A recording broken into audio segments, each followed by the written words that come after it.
Please like and subscribe my channel. मेरा नाम सरमद है। मैं पुरस्रार और खौफनाक जगहों पे जाने से डरता हूँ, पर इसके पीछे भी एक ख़ास वजह है। कहते हैं बचपन का खौफ इंसान के दिल से कभी नहीं निकलता। आप लोग शायद मेरी इस बात को बचकाना समझेंगे, लेकिन मैं अपने बचपन के खौफ से ज़ेर असर हूँ। जब मैं छोटा हुआ करता था, मेरी वालिदा मुझे अपनी गुज़िश्ता ज़िंदगी के वाक़यात सुनाया करती थी, जब वो एक आसेब ज़दा महल्ले में रहा करती थी। सिवाय हमारी अम्मी के घर के आसपास के तकरीबन सारे ही घर ऐसे थे जो पुरस्रार वाक़यात से मशहूर हो चुके थे। एक रात मेरी वालिदा के घर से चंद घर के फासले पर एक बच्ची को शदीद सर का दर्द हुआ और वो उसी दर्द में दुनिया से रुखसत हो गई। उस बच्ची की तदफीन करने के बाद उसके घर वालों ने उस शहर से जाने का फ़ैसला किया ताकि वो उस सदमे से उभर सकें।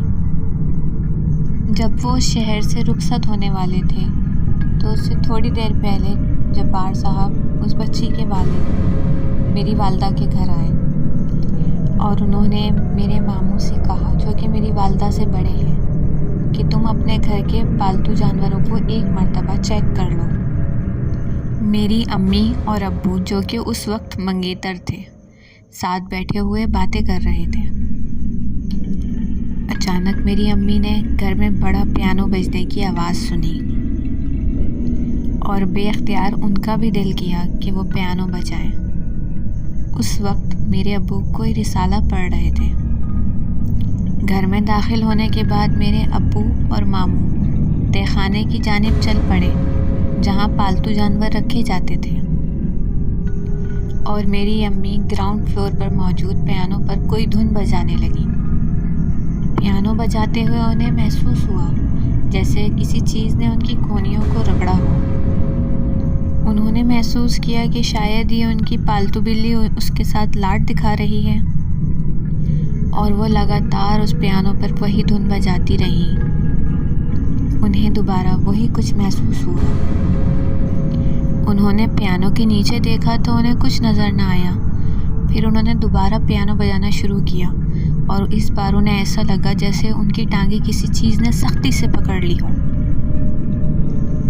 वो एक झटके से फर्श पर तहखाने के दरवाजे के सामने गिर गई। किसी चीज़ ने उनको उठाकर पटक दिया था। वो रोते हुए मेरे अब्बू और मामू को पुकारने लगी और उनका इंतज़ार करने लगी। मेरे अब्बू और मामू दौड़ते हुए आए और घबराते हुए लहजे में बोले, क्या हुआ है? अम्मी ने रोते हुए उनको सारी दास्तान सुना दी। उस वक्त उन दोनों का ही चेहरा सफ़ेद पड़ चुका था। वो बोले, जिस बच्ची का इंतकाल हुआ है वो अपने वालिद के साथ एक गेम खेला करती थी।